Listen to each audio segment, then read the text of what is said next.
As I begin to talk about the Constitution, I want to stress how important it is to differentiate the three branches of government because the Constitution outlines each branch separately so that it gets its own light, it gets its own love. Because they have very different jobs, they have very different instructions.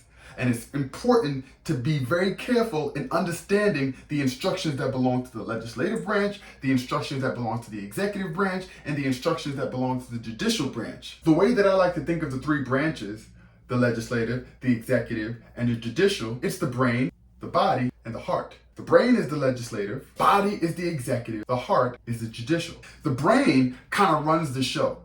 It makes the rules. It tells the different parts of the body what to do. It says, hey, arm, I want you to scratch your nose. The arm doesn't move and scratch the nose without the brain telling it so. So similarly, the brain, the legislative branch, writes all the rules, gives all the instructions.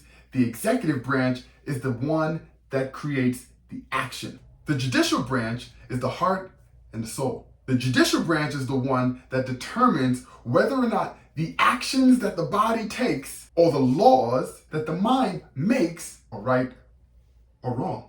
These three very different functions make all the difference. That's one of the reasons why in the Constitution, the rules for the legislative branch, which are Article 1, is so long and so extensive. The Congress or the legislative branch can do a lot of things. They make the rules, they make the laws, they are the boss. Side note, remember that when it's time to go vote, the brain is important, probably the most important, and you need to make sure that you go and vote for your legislative branch because they are the brains. They are the ones that make the laws, they are the ones that make the rules. It's nice that you vote for the body because you want the body to do something, but without the brain, the body's not doing anything. So we need to make sure that we know who our legislators are. Do you know who they are?